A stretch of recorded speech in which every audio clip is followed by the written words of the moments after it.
down, please. Everyone seated? Okay, welcome to TYG night. Who knows what TYG stands for? Najat, what does it stand for? Something you give. Teach your gift. Teach your gift night. So we came up with the concept, just a few friends thinking, let's not waste time socializing, let's spend time learning. And I see a lot of previous teachers from past sessions. We've been doing it for almost, I think, a year, and we've learned about mountain climbing, we've learned about cryptocurrency, we've learned about moving naturally and how to optimize your body movements. Oh my gosh, I mean, it just goes on and on. We learned about the character from the Sunnah, how to actually live it in today's day. It's been such a journey to share with friends and family and community. And I really believe it's one of the glues that we have of this beautiful community that we've all got. I really believe that when we do meaningful evenings like this and share something beautiful with each other, it just sort of catapults our relationship to a next level. So without further ado, I'm going to introduce you to our first speaker. In fact, we're going to do a little bit of an interactive introduction. Dima, please come up here. Please, everyone, Dima Sharif. When I was reading her bio, I was intimidated. I was like, wow, food artisan. And then, you know, the whole thing about you are what you eat and organic. And then she's lived on farms and one of the most leading, your family is one of the leading names in farming. And Dima has so much to share with us. Do you want to just give us a little teaser as to what we should be expecting tonight from you? So I'll change the way you look at food. That's really exciting. Okay, so let's give her a big hand and let's get going. Thanks. I'm very happy to be here. May has been telling me about this group for such a long time. And every time I tell her, I get so excited and say, I'm joining, and then something happens that day where I have an event or something. Until we decided to book this 3 months ago. We booked that this month I was going to be here, so nothing happens. And anytime, any opportunity came for something to happen tonight, I'd tell them, no, I'm busy, and I actually have something really important to do. So I'm very happy to be here. Thank you for having me. So I'll tell you just a tiny little bit quickly about what I do before we move into the presentation, before I change your life. You know, so I'll tell you how I changed mine. Basically, like Alia said, I grew up to a family that was the first, my grandfather was the first man to start the first man-made farms in Jordan. And basically coming from Palestine into Jordan. The reason why he went into Jordan to start the farm is because Palestine is more urbanized, and at that time Jordan is more Bedouin, and the Bedouins move around, which meant that there's a lot of land that can be farmed. So he bought land there and started the first farms. Also, one thing that never sat well with him is in the beginning of the 1900, 1900. So at that time, using chemicals and all of this modern farming was starting to become the trend, where people were, it was experimental at that time, but they were using, oh, this will make your trees last longer, this will get rid of bugs. And people had no idea what was being added to the plants. So he decided at that time, something doesn't sit well with me, you know, my family is gonna eat this. So he never used those pesticides and chemicals and always decided that he wants to do it the way his parents did it and the way, what do we call it, the way it's traditional and old. And so it was the first organic farms in Jordan. By organic, now we call it organic, but at that time it was just the way things happened naturally. So, since a very early age I was very into food and eating good quality food, and then realistically I just ended up doing food. So, long story, but I'm not gonna say all of it because we don't have enough time to do that. I started working in the food industry around 11 years ago. I started catering, then moved on to writing and teaching because I felt that food has a story that we need to tell people about. And through teaching and through writing, I can tell people that story. And that's, in a nutshell, what I do. Now, about a year and a half ago, I decided to start a line of food products that supports the organic farmers, the local organic farmers. I'm speaking very fast. The local organic farmers, and that this line is all about preserving when the produce is good, appreciating what the farmers are doing, appreciating that we have, some people who are pouring their hearts out to grow in the desert, and they're growing a lot of varieties. And so I decided to preserve that in jars and serve it to the market in the UAE. And I wrote a book, Plated Heirlooms. It's the story of Palestinian cuisine. Yes, there is 380 recipes over, actually, from Palestinian cuisine in the book. So it's technically a cookbook, but I wrote it as a story because I wanted to tell the story of Palestinian cuisine, and I felt that through food we can tell the story of people. Now that book, I'll read it. Yeah, that's the book. Yeah. Speaking fast, so I can actually fit everything in for you. Wow. So you have a few, it's 10 to 15 minutes, and then we do question and answer. So Cool. yeah, you questions. So in the book, the book actually won the best cookbook in the world 2017, which made me so proud. And the reason being is before that, it was being won by Israel and Israeli writers for 5 years. So it's the first Palestinian book that makes the cut. Why am I telling you all of this? 1, to blab. 2, because it's nice to get to know each other and tell you what I do. 3, because it's very relevant to what I'm going to present to you. This is how I'm going to change your life, so listen up. All right, we start with the presentation. So the presentation is you are what you eat. We've all heard that before, but this one is a deeper understanding of that. All right, just so we do the 5 seconds of fame. This is brought to you by Dima Sharif Mouni, the line of products, and Plated Heirlooms. So before we start, I want to do just a little game real quick. I want you to take a look at the picture. I heard that you guys are the deep group. You like to think about things, you like to talk about things, so I'm counting on you to come up with some good answers. So, when you look at this picture, I need only three answers. What does this picture bring to mind without thinking too much? Anybody? Smoothie. Fresh. Wholesome. Gardening. Fresh. Fresh. Garden. Garden. Okay, that's good. So this smoothie is there, and then it gives you the garden look because you feel like you have the vegetables and the greenery, and you feel it's fresh. Okay, to me, okay, not that there is a wrong or right idea, but what I'm trying to actually bring to your mind here is this is survival. The reason why this is survival is because this is a basket that includes all nutrients that our bodies need. It's also a basket that includes all the energy that we need.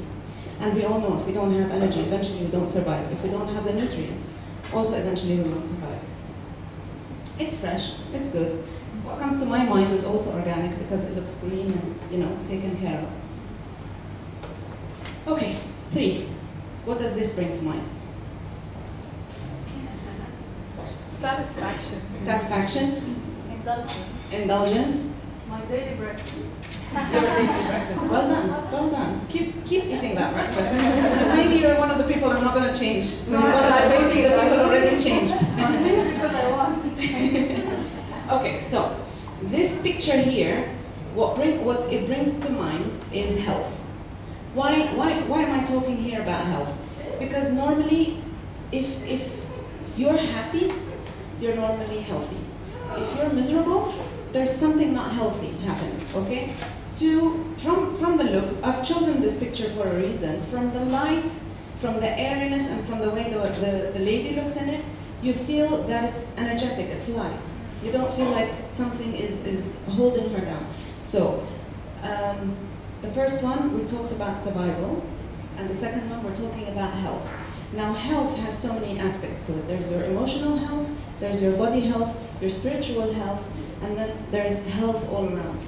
We sometimes get too trapped in the body, and so we focus on health of the body. But sometimes we can go a little bit further and focus on our spiritual health. and feel that spiritually happy. Yeah? Sometimes we can go into emotional happiness, like actually standing there and laughing and having a good time. The one thing that we tend to overlook is the overall happiness. Overall happiness is Earth. Because if Earth is happy, we're all happy. If Earth is not happy, we're just miserable. And when Earth wants to show us, hold on a minute, you're doing me wrong, we all know what happens, right? Okay, keep these ideas in mind because we're tying them together later. Now this. So, three descriptions. Junk, Heavy. heavy, gluttonous. Okay, 3 is enough. So, just like you said, straight away, the adverts tell us this is what we want to eat. But straight away, our instinct tells us, stay away. Because it's heavy, it's gluttonous. We don't even say it in a way where we're happy. Heavy. Say heavy. Yeah? So, we sometimes, basic instinct, and the way we are made, we're made to know what's right, what's wrong, what's good, what's bad for us. Okay? This, I put it here for 2 reasons. One is, again, health and being unhealthy. So this stands for unhealthy. Like you said, heavy, and all the things that we don't want, okay? It also stands for consumership. And the reason why I want to talk about consumership here is because when we start looking at what we're promoting, the all I can get menu, all you can eat restaurant, all of this, bulk and consume and go these competition. Who can swallow more hot dogs in a second? Okay. That consumership, we actually underestimate the effect of that because we'll all be scrolling on Instagram and see something like this. We don't care, it's not my thing. And keep scrolling, right? But then all of a sudden that week, you feel, I feel like a burger actually.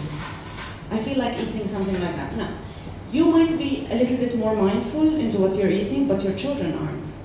You see? So what I'm trying to say here is there are powers out there that are promoting junk into our system.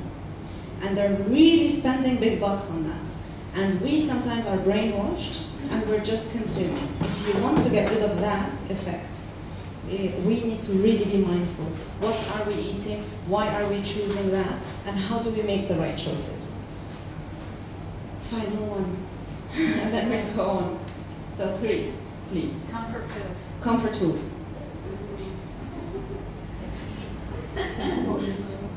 Emotional eating. Yeah. Feeling guilty. Feeling guilty. All 3, you guys aced it this time, right? So we're all very familiar with this. You know how Hollywood is our entertainment of choice late hours? We come back home. The only thing we want to do is open TV, sit there, watch until we sleep, and sometimes it's still running while we're sleeping, and it's in our dreams, brainwashing us as we sleep. And all of a sudden, our thoughts are Hollywood thoughts. We all think one day somebody's going to come on some white horse, grab us, fall in love, yeah? And then all of a sudden, life is not like that. Half of the population of the world is divorced because he wasn't on a white horse, So what we're trying to say here is sometimes the discourse is not realistic.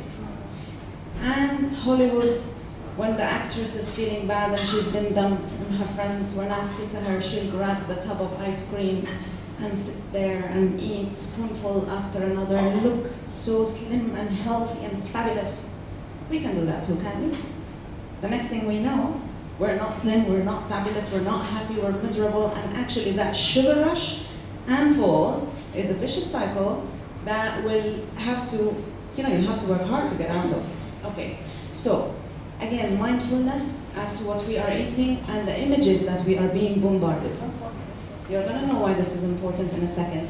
But did anyone notice something here? We have this there. Has anyone noticed that little picture on top all the time? What does that bring to mind? Organic. One more? Life. Life. Renewal. Renewal. Involvement. Being involved with our food, knowing where it comes from, and actually, the actress that ate the ice cream will not have been slim. The hand that touched the earth will not be glamorous. It will be this hand. And this hand is honest.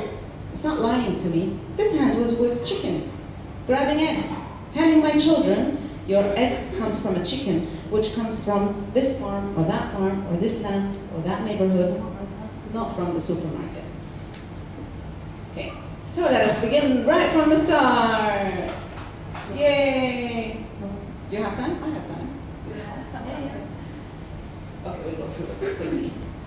Okay, so how did food start? How did we start? So we one day were roaming around happily in heaven. None of us had to look for anything, because at that time God was happy with us. So He was taking care of us, providing everything. All of a sudden, long story short, Adam and Eve were a bit naughty, and then they were cast down. When they were cast down, one of the first things they had to do is actually survive. Because they had to survive, one of it was to actually rediscover food or find food or their survival. Okay, so what happened was we started gathering. Gathering meaning we eat whatever we can find. So we could find strawberries, that's what we were going to eat. With time, as they walked along, they discovered that there's blueberries here, there's strawberries there, there's wheat here, there's corn here, there's this here. And so the varieties started growing, but we were still only gathering. Then, out of survival instinct again, okay, because they wanted to survive, they had to find continuous supply of food, because they noticed, wait a minute, one of our children is dead, because that child is hungry. So we need to make sure we have food all the time. Now, you think this is silly, because for you, you go 5 meters away, there's a supermarket, you grab whatever you need, you go back home. For them, sometimes it was snowing, sometimes it was raining, maybe there's a flood, maybe there is a mammoth coming to eat them, maybe there is a lion out there. So access to food was not that easy, and that's why people started thinking of ways to have continuous supply. Think as a gatherer. If you had to actually gather, so how many strawberries do we have to gather to make sure we survive a week? Okay. That meant they had to go away from, so we're living here, we have to go here to find the strawberry, then here to find the blueberry, make it really fast back here before we're dead, right? Then they discovered, you know what? Threat is out there. So we might as well go get it. So they started hunting out of survival. But then at first we were only hunting just so we can protect ourselves. Then one day they discovered, you know what we're hunting is actually edible. We can eat that. Maybe at that time strawberries were out or something happened, or maybe something was frozen, they couldn't find vegetables and they had to eat what they killed. Whatever, however way they discovered that they can hunt. It became hunting and gathering. Okay, in a nutshell, because you know, this I can do in 3-4 hours. But I'm stuck with time here, so I will do really quickly. But if you guys want to take this further, we can talk about it later and you can reach out anytime. The thing here is we had very good basic instincts. We knew what's edible, what's not edible, what will hurt us, what will not hurt us.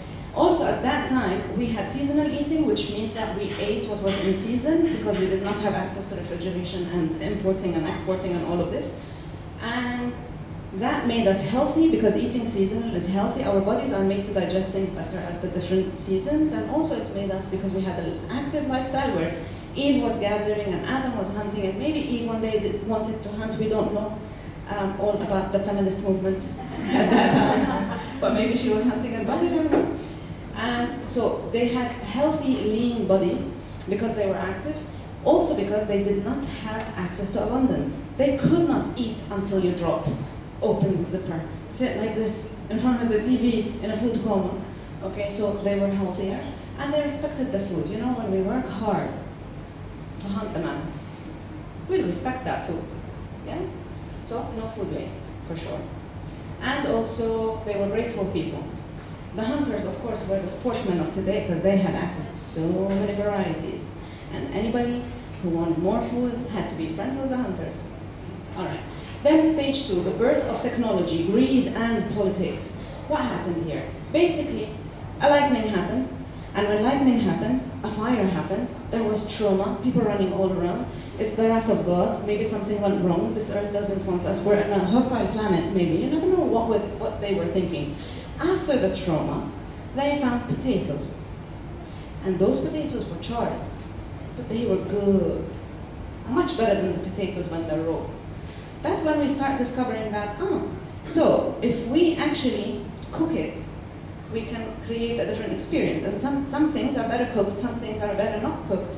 But also here, we're talking about preservation, because they would also have discovered that some things spoil fast. If we cook them, they spoil slower, so they'll last longer.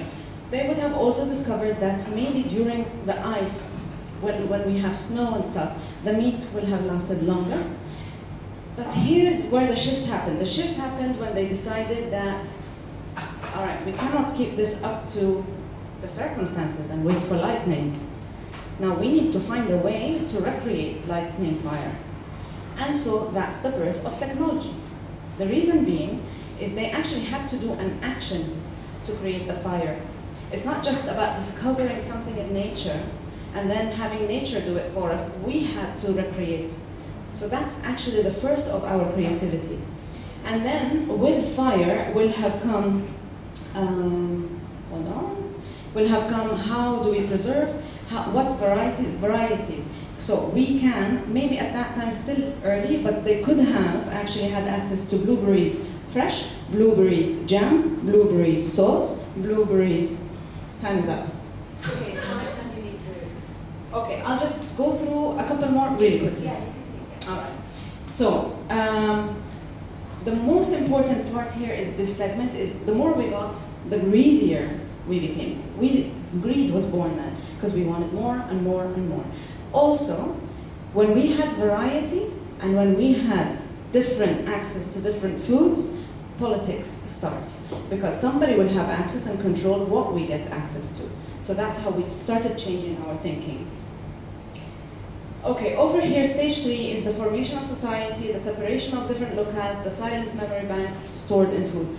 I will not go through all of this, and again, I'm telling you, if you guys want to go in depth in this, we can do that later. But for here, what I want to tell you is, after fire is discovered, clay was discovered, and we cooked clay, and so vessels became possible, which means cooking pots became possible, so we started cooking food and not just actually charring them straight on fire. Clay means we started moving out of caves and actually building homes because we started discovering that we can actually form very solid structures and be in them. Also, they discovered at that time that if you throw seeds on wet soil, you'll get plants, which means people became stable in specific areas. Because they became stable in specific areas, they're not moving. That means nationality was born, locale was born. Now we have access to wheat because this land has wheat.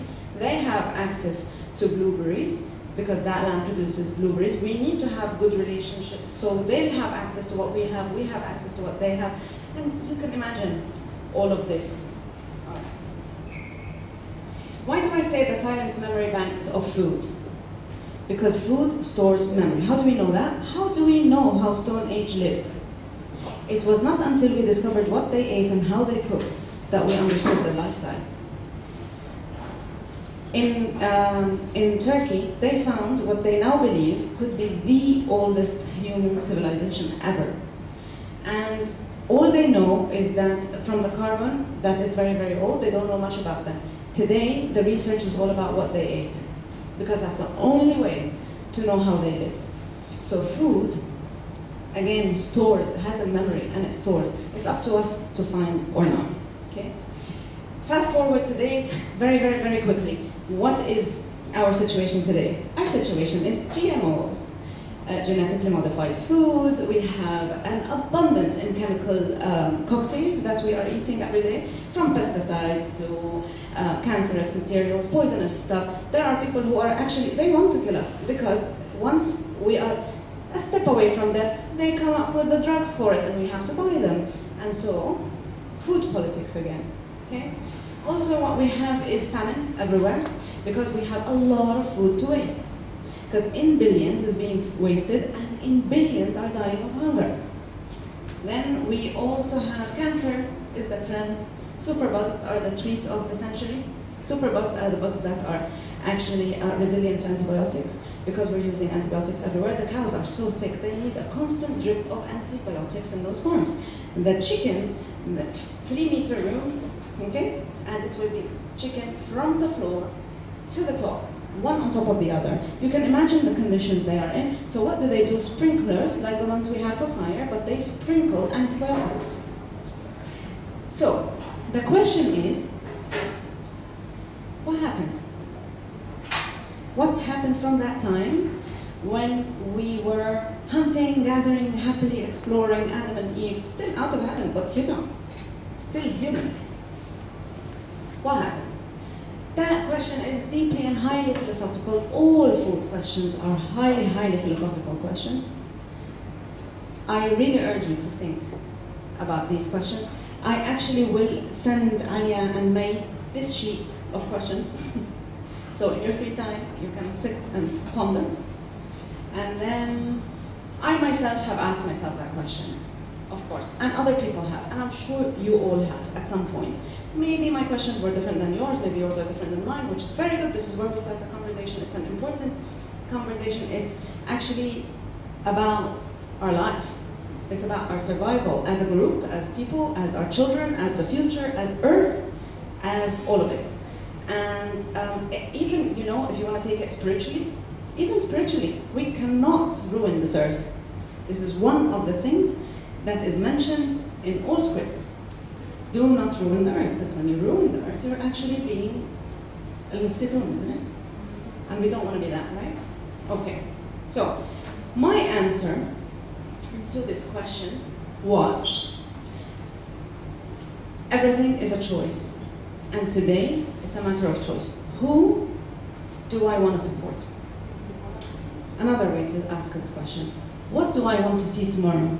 Trust me, you will see what you choose to support today. So you choose to support antibiotics, buy chicken that's cheaper from the supermarket, antibiotic laden, living in conditions that you would not put a rat in, let alone put really chicken that you will eat almost, let's say in the month, more than any other meat if you eat meat. The same applies to vegetables, by the way. So, yes, maybe you will find in the market a product that is 5 dirhams in the supermarket. You'll go to the farmer market and you'll pay 65 dirhams for that product. You'll say, expensive, why? Because you can pay the 65 to a farmer or like a producer or somebody who cares about your food and save that from the doctor's office. Otherwise, you can pay it at the doctor's office. We all know how many families are suffering from cancer, how many families are having issues. And, if it's not for anything, it's supporting what we want to see tomorrow. It's making that choice. And I'm actually going to read that out really quickly. So let's change the game. Why don't we start appreciating these people and what they stand for? And again, I'm saying there's farmer market, people who grow, people who nurture and care for, people who said no, even though they will not make very good business, because people are going to think it's expensive business, I'm not going to buy from you, but still. And honest food that comes to us from the source, okay? And I will just stop now. This is where the most important thing. Food is a tell-all story. It tells our story. It tells who, what, when, why, how, and where. Everything about life and a human being is told through food. I have done You Are What You Eat in a very different perspective. It's identity and food. So today we talked about health and choices in the future. Another study that I have done talks about how to know your identity through food and how to actually prove it is yours, not what is being claimed. And that's the book Plated Heirlooms. Very impressive, mashallah. That's really incredible, so deep and meaningful. We're going to open it up to just a few questions. So if I have a question? No? Okay. All right, here we go. Hi, thank you so much. My first question is, what are the best markets in Dubai that you would recommend and that you've kind of tried out? They're good and reliable. Okay, you guys, now I will tell you the name of markets, but before I do that, any farmer that has an organic certificate, not just calling their stuff organic, is someone worth supporting today. Because these people have chosen to not make enough money like other people would, and these people are actually giving you stuff from the source that are good. Plus, flavor-wise, they're so good. Now, I've been supporting for the past 8 years the farmers market on the terrace, simply because they were the first farmers market. Actually, when we first started the farmers market, we had 2 farmers, and now we have 12 farmers. It was actually it was a sad stand, because it was a stand with a bit of cucumbers here, a bit of tomatoes here, and 2 guys being really upset about being out in the sun. It even educated the farmers themselves that you've got to be pleasant, actually. So there's that one. Nowadays, there's way more markets. I am part of the farmers market on the terrace. I'm part of the organic souk that happens in Dubai Festival City. And also there's ripe. Ripe could be organic, but ripe is imported. It's not about local. And there are pop-up farmers markets that happen all around town. When they're not available, you can always buy from Green Heart Organic Farms. They have a shop and they deliver, and they do amazing stuff. Seriously, guys, a lot of variety. Wow. Thank you. Wow, it really does change the way we think about food. And I think most of us are pretty conscientious, but it's so great to have someone like you telling us and guiding us further. Any other questions for Dima? I mean, this, like you said, is a topic that we should be talking about for hours and hours. And I think this identity and food is going to be your next talk with us, because we need to learn more about that. I think sometimes we lose ourselves with food, and we've completely lost etiquette with food. We don't understand there are certain foods that, we just don't eat because of where we are, who we are, what region we belong to, what our ancestors used to eat. That all affects, what we should be eating. So it's really, really powerful. I mean, this has really, I think, sort of, put us back on track, hopefully, with our journey with Just to whet your appetite. Yeah. And just like anything, take it further. You go the mile with it, whatever appeals to you.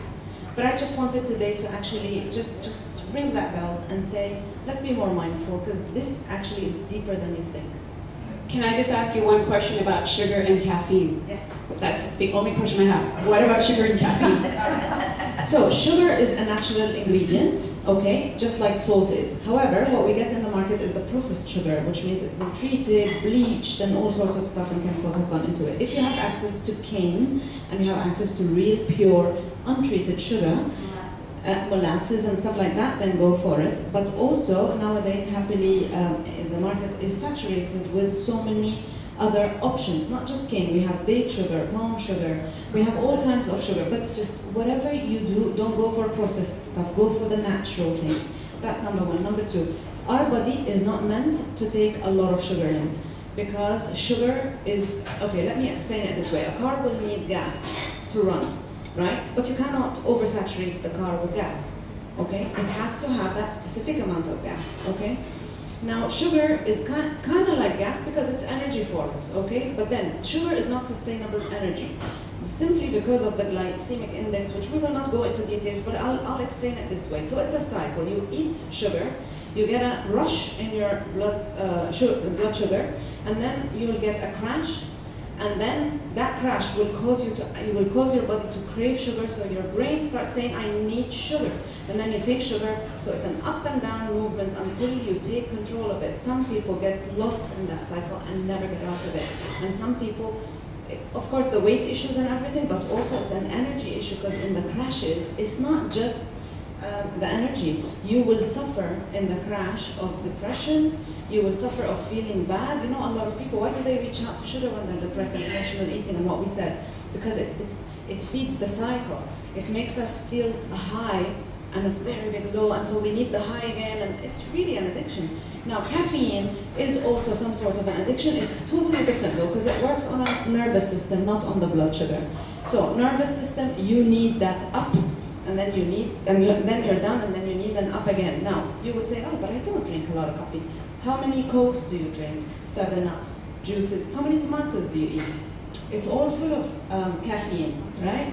So we never calculate all the little things. Actually, tomatoes have nicotine in them as well, which most people don't know. But when we say tomato, nicotine, and caffeine, we're not talking about not healthy, because it's minimal amounts. It's not like having a coffee bean, Now, everything in moderation is the way to go, seriously. It's not actually being off something.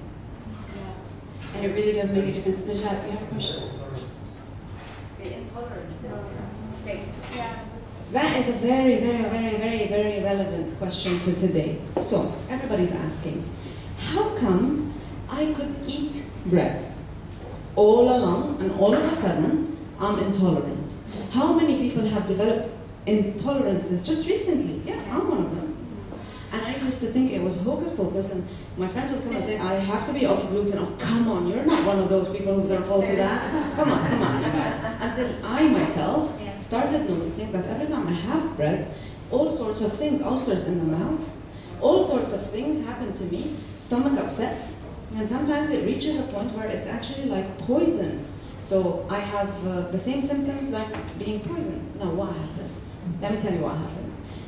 Back in the day, back when we were hunting, gathering, and that nice period of time that we want to go back to, what happened is farming was all about seeds. Okay, so farmer will have the seeds. We'll go to that farmer and say, I have wheat seeds, you have corn seeds, would you like to barter? So he'll give him some and he'll take some and he'll go back home and plant that. So all farming happened by seeds, by hand, they called it. So it's by hand, the farmers will just move the seeds around. This, by the way, don't think it was just at that time. It continued until the beginning of the 20th century. That's how farming happened. If you had access to seeds and farmers, you will have access to the food. Now, what happened is big corporations, the ones who control the food politics, people, the ones who want to control us, they have taken hold of the seeds and started producing what they call the super seed, because that seed will tolerate all kinds of conditions and weather and will not go bad. The GMO seed. There are things in the world that are no more. Wheat is one of them. We don't have heirloom seeds of wheat anymore. There's 2 banks that have it, one in the Netherlands and one in Israel. And believe it or not, every seed that's missing from the world is in a bank in Israel. Because if we control the food, we no longer control only the Palestinians and can step on them whenever we want. We control everybody, especially when people start dying because they can no longer eat the stuff that we are making for them. So that's in a nutshell intolerances, but we can talk way more about this, and I wish we could.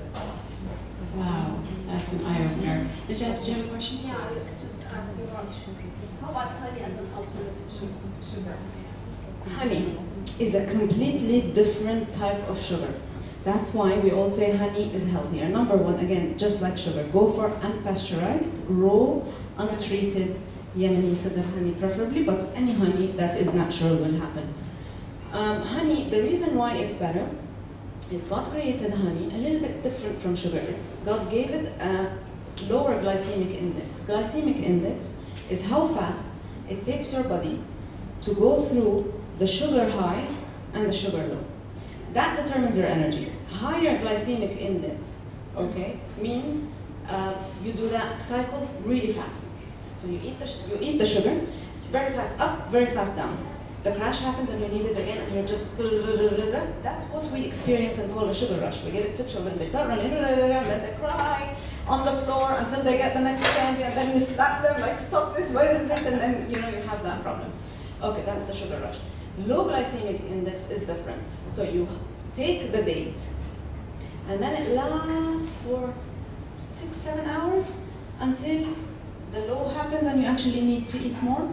That's why, for instance, in Islam, when they break the fast, they'll break the fast with the date. Why? Because the date prepares your body with low glycemic energy, okay, and then it gives you energy for a longer period of time, which most people talk about other health benefits, but really, this is really it. So honey is low glycemic as well. It's not as low as dates. Dates are a better option, but it's not as high as sugar.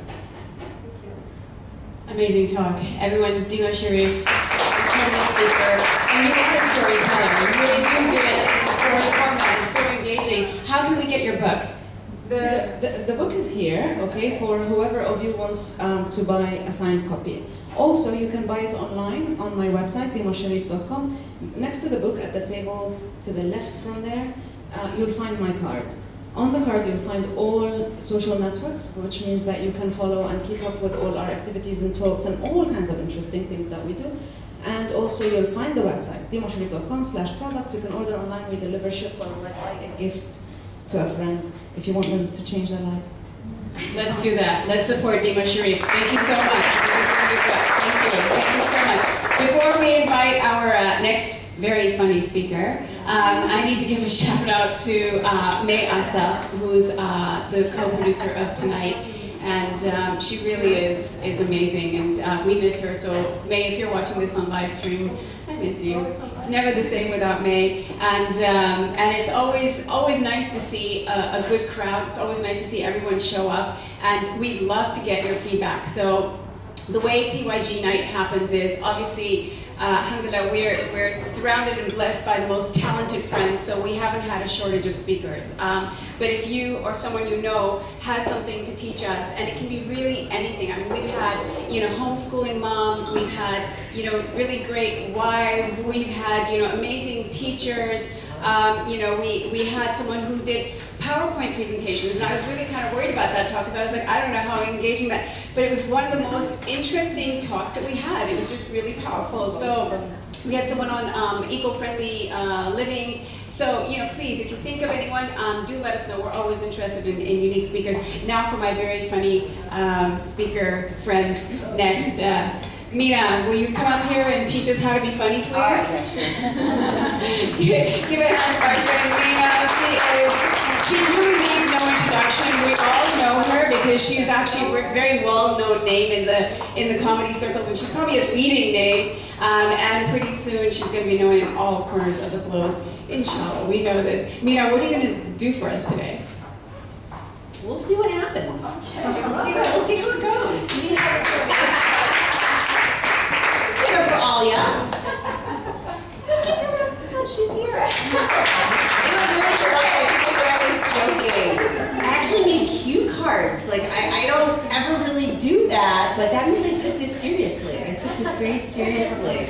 I did, but my name is Mina Liccione. I had a cold, so my voice is just now coming back. My husband isn't happy about that.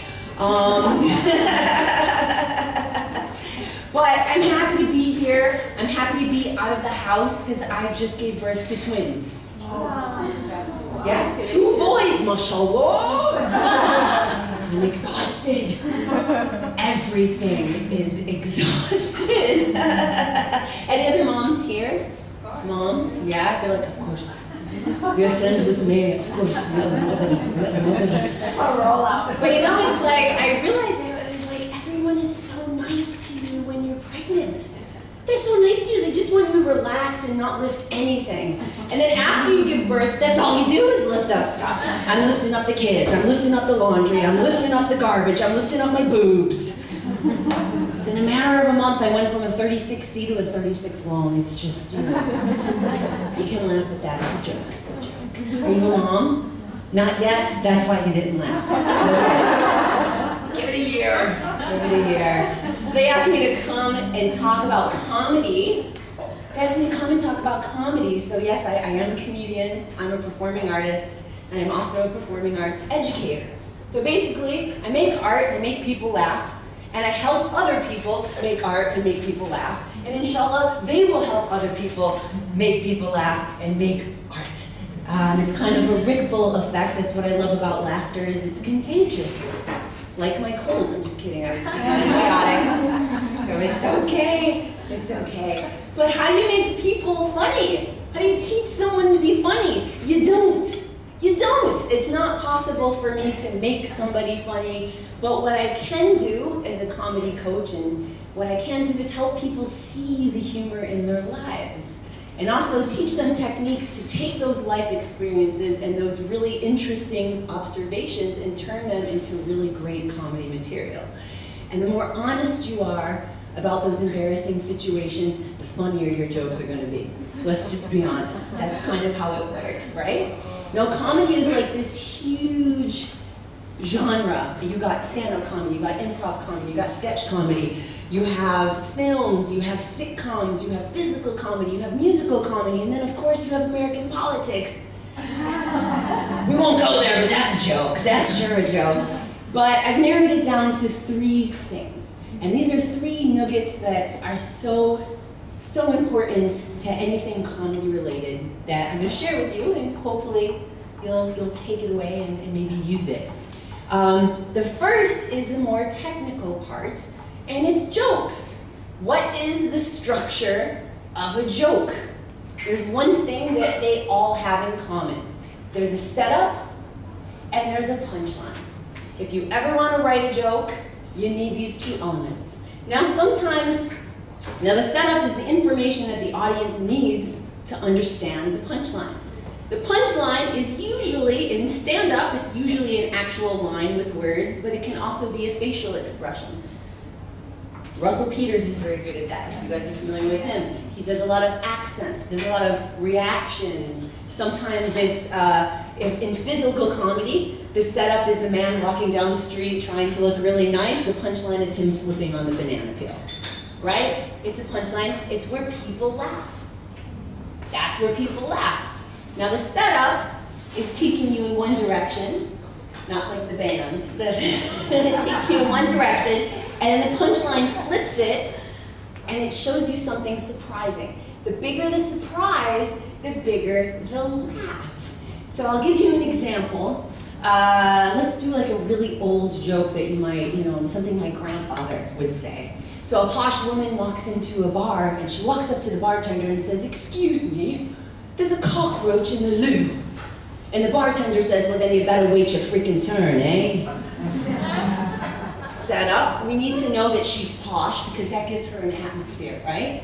We need to know that there's a cockroach in the bathroom. The punchline is that, yeah, you better wait your turn. We're all expecting her to say, "Oh, we're sorry, you better wait your turn." I'll give you one of my own jokes that I do here, and you can figure out the setup and figure out the punchline.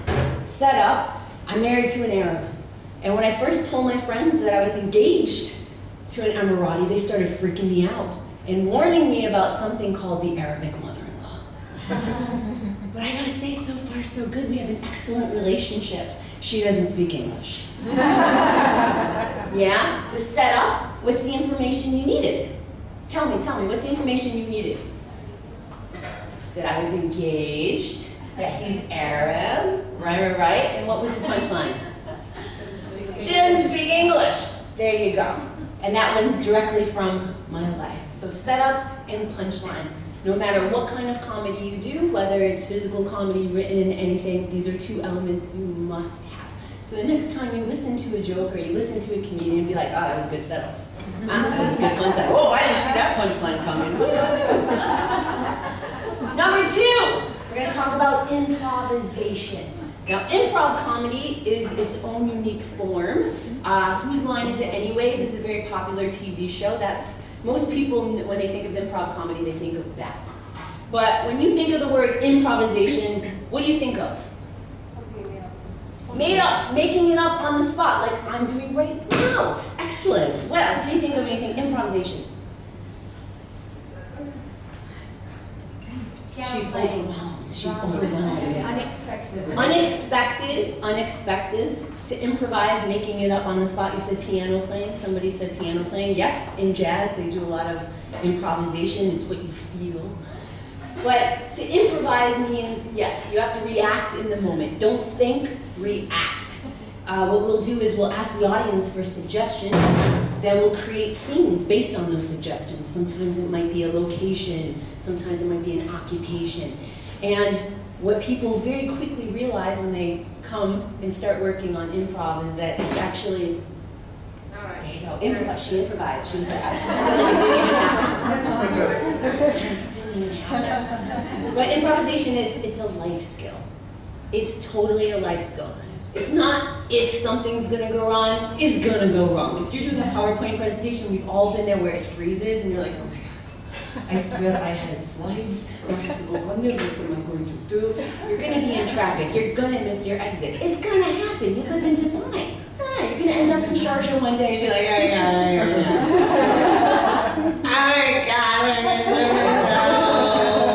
we're all gonna break a heel or lose an earring or something's gonna happen. You need to not panic. We tend to be like, "Oh my God. But if you can learn to improvise, you can relax, you find solutions very quickly.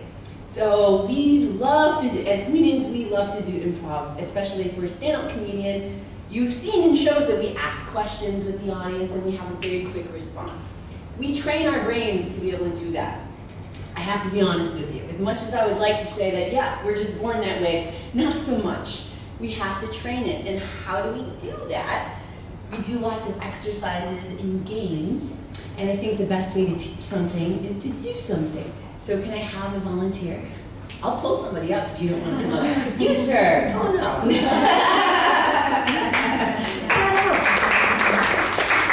So I'm going to teach you two really, really simple exercises that you can do with your friends, with your kids, with your coworkers. You can do it with yourself, alone in a car, when you're in traffic going to Sharjah.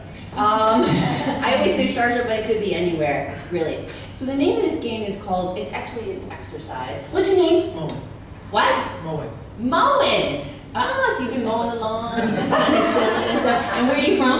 India. You're from India. Give it up for India. I just want to say I love your food. I really do. I don't like it the next morning, but I love it coming out. I really do. And what do you work here? Are you an artist here? I'm a graphic designer. Graphic designer. That's dope. Give it up. He graduated and he actually got a job. Your parents are proud. And you're Indian and you're not an engineer nor a doctor, so you're brave. Good for you. Okay. We're going to play a game. I'm going to put this here, okay? And my voice is extra squeaky today, so because I'm recovering from the cold, so bear with me, all right? So the name of the game is word association. Now, what's awesome, it's just like, I know, this is the most simplified exercise for improv that you can possibly do. Now, you have to say the first thing that comes to your mind. We are trained to not do that. Especially here, we're trained to say like the fifth or sixth thing. Or the opposite. We have to filter a lot. But with improvisation, you have to react. Don't think, react. Just say the first thing that comes to your mind and trust that it's the right thing. You try to be funny, you try to be smart, you just have to be present in the moment. So I'm just going to say any word, and then you're going to say the first thing that comes to your mind, as long as it's halal. And we're just going to go back and forth, all right? And you can get close there so we'll just everything. So you're wearing a red shirt, so I'm going to say red. Blood. Blood. Vampire. Dracula. Twilight. Boring. I will say shoes. Expensive. Gucci. Overrated. You're gonna kill me, Star Wars. Taboo topic. Taboo topic. Haram. My word. Half the words you say over here, to be honest. All right, we'll start a new one. Why don't you start a new word, and I'll back it up. First thing that comes to your mind, just start a new word. And if you get stuck, look around the room. Magenta. Magenta, pink.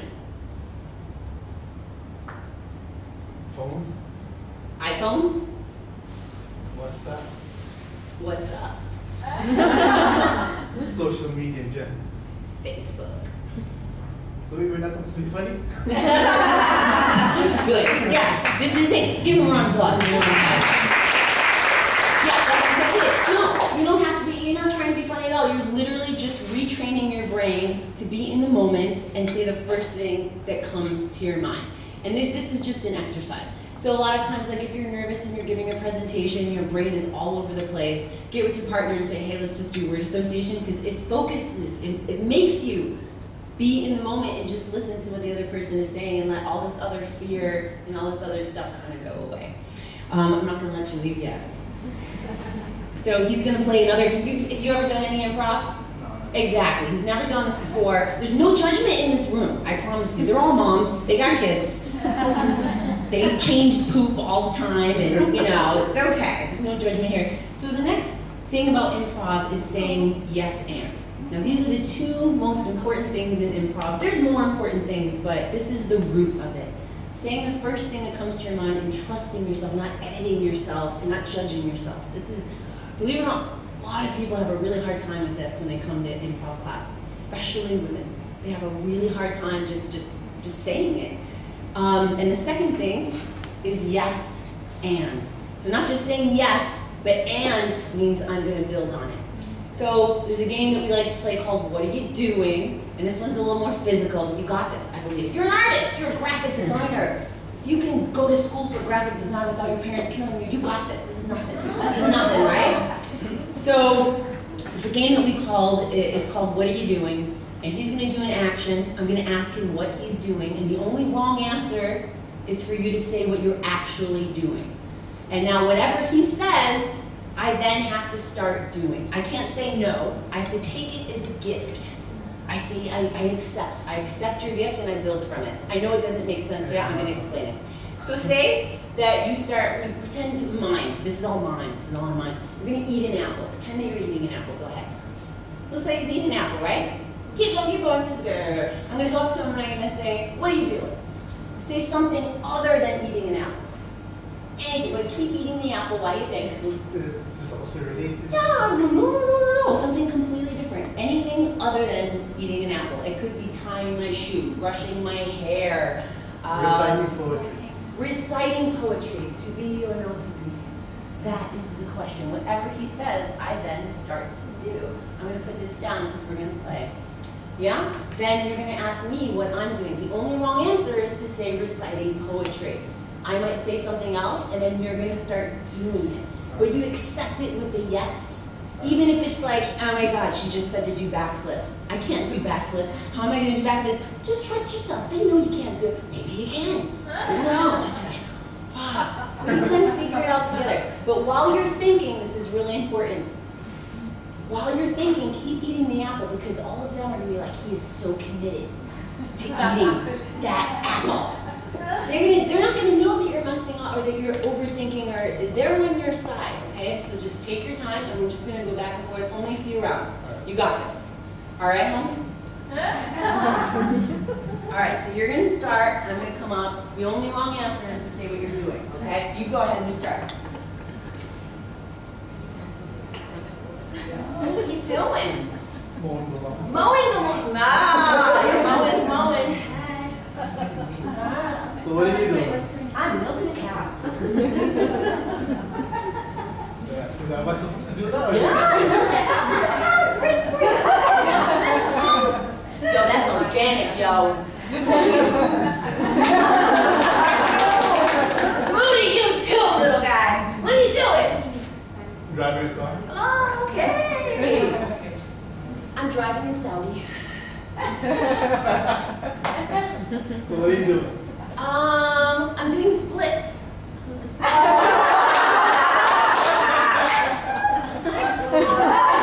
can do it! You can do it! That's 2 inches more than yesterday. That's so good! How did you do it? What are you doing? Breakdance.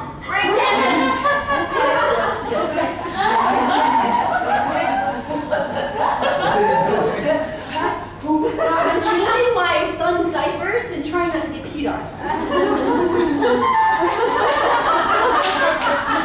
All right, give him a round of applause.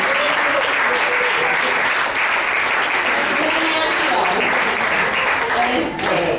So these are two really super simple exercises that you can play, and you'll laugh. You'll laugh, but it forces you to be in the moment and just react and all that stuff. So again, improv. Yes, and say the first thing that comes to your mind. So I'm going to end with this. Number 3. The essence of comedy. For me, essence of comedy, and this is the formula, no matter what kind of comedy it is, pain plus time is comedy. It is. What I love about it is that comedy is a celebration of our imperfections. It's a celebration of our failures. Without failing, there's no comedy. Without all these insecurities, where's the comedy? It's not like runway models and walking down and they're perfect. There's no comedy there. So for us, as comedians, it's our job to make people laugh. It's our job to connect with people. We don't know what they've been through that day. We have no idea. But if we have the opportunity to take them away from that and laugh, even just for a minute, we've done our job. And some days, we all ask ourselves, I don't know whether to laugh or cry. Oh my God, I don't know whether to laugh or cry. choose to laugh. Choose to laugh. Why not? And then write it down. And you can make great comedy material. That's how my best jokes come out. What was really frustrating or embarrassing yesterday is really funny tomorrow. And sometimes the pain will last a little bit longer, but when you can laugh about it, it means you've healed. And when you can talk about it, you help other people heal. And then there's gonna be those days where it's like, I can't laugh, I only wanna cry. There was this one show that I did, and 20 minutes before I went on stage, sold out house, I was in a Broadway show at the time, I got a call from my dad saying his father died. This is the first time I had ever heard my dad cry. He was crying on the phone, and I'm like, oh my God. I just wanted to fly away. I did not want to perform. It was probably it was very difficult. It was a very difficult moment for me. And I asked myself, I'm like, I cannot laugh about this. What can I do? And I chose to make other people laugh. These people paid a lot of money. I had to do it. So on those days, if you cannot laugh and all you want to do is cry, try and make somebody else laugh. Comedy, I can't make you funny, but I can help you see the humor in life. It's an attitude adjustment. That's what comedy is. It's an attitude adjustment. And I want to end, because this is something I've been reading since I was a kid, because I do believe that comedy is a higher purpose. And I think that everyone has a sense of humor. It's just depends on your attitude or your ability to kind of see through it that, oh, this is terrible, but actually it's really funny. Actually, it's really funny. For the religious people in the room, this is a prayer. For the atheists, it's a poem. And I hope you find God. I mean, it's a poem, it's just a poem. This is a clown's prayer, and I read this every day. As I stumble through this life, help me create more laughter than tears, dispense more happiness than gloom, spread more cheer than despair. Never let me become so indifferent that I will fail to see the wonder in the eyes of a child or the twinkle in the eyes of the aged. Never let me forget that my total effort is to cheer people, make them happy, and forget, at least momentarily, all the unpleasantness in their lives. And in my final moment, may I hear you whisper, when you made my people smile, you made me smile. Amen. That's all I got for you. Comedy in 10 minutes now. That's right. Give it up for Mina. She is here. Thank you so much. I swear, I don't know how she does it, but every time, she never fails. Questions for the funny one? For the teacher of funny? Any questions? Okay, I have Classes. what classes? Classes, yeah. That's where I came from. Saturdays. Our companies do comedy. My husband, I married a comedian as well. We were convinced that our kids are going to be the opposite. They're like, stop it. And my husband and I, he's also a comedian, and we founded Dubomedy. It's Dubai plus comedy, Dubomedy. And we just celebrated 10 years. Wow. Which is crazy. But yeah, we do classes on Saturdays all year round in stand-up and in improv, and we do a lot of coaching for people who want to write, all kinds of stuff. But yeah, you can find us anywhere online. They're gonna close Duck Duck. You used to have it in Duck Duck, right? We did years ago, and then we switched. Oh. Yeah, we've been in JLT, and then we collaborate with different venues who are like, please bring comedy to our neighborhood. So we kind of rotate different things. So what age sort of do you start? We sometimes have kids classes, but usually it's teenagers to adults. Okay, so I have a question. Yeah. So, how do you recover when you bomb really badly? Like you just really, I mean, it just didn't work, and it's just like a huge embarrassment. How do you recover? I have definitely been blessed that I've not had This that. is novices who try Yeah, to be yeah, funny and then we just aren't. Well, what happens is, that's one of the reasons why we started the comedy school, is because being from New York and having survived like being in the audience to horrible like open mics, because New Yorkers, like, they have a bad day, they'll be like, boo, you suck. Like, they're not nice. And I've seen people's like just dreams go down the toilet, and I was like, yo, I don't want to do that to people. So we started this comedy school specifically so people can prepare themselves, and everyone who's in the class, they're their best supporters. They get to test out their material, they get to work with Abby and I have been doing this a really long time, and we're very honest with our students. If something isn't appropriate, if it's not working, we tell them. We're like, hey, why don't you try it this way, why don't you try it that way, to prevent them from having to go through this horrible bombing death. But I haven't bombed a whole set, but I've had jokes. I've had jokes, like brand new jokes, and I was like, this is gonna be so good, and it's like, ooh, ooh, ooh. But then I just made fun of it. And what's beautiful about comedy is call it out. Be like, well, that didn't go so well. Let's try another one. Call it out. Instead of like, in our life, we're like, oh God, it didn't go really well. So what? Call it out. It's just a joke. It didn't work. Move on with your life. And that's pretty much, yeah, that's the best way to kind of deal with it. And never get mad at the audience. That's like the worst thing for a comedian to do is be like, oh, it's the audience's fault. It was the audience's fault. It's like they were laughing at everybody else. You gotta own it. You gotta own it. Yeah. And that takes a lot of courage, I'm sure. All right, any other questions for Mina? It's like intimidating to be around a real comedian, I swear. Especially like when you socialize with her too. Like honestly, your friends, we feel the pressure of like trying to be funny about you. We really do. It's just like, oh, maybe a secret team series. We're all like, oh God, okay, there's Mina, we gotta be funny. Turn on. But it's always fun to be around Mina. Give it up for Mina, you guys. She always brightens up the world. Thank you so much. Okay, I encourage you to socialize. I encourage you to have more food, and please talk to the speakers before they leave tonight, and get the book. Get play to the Okay, take care.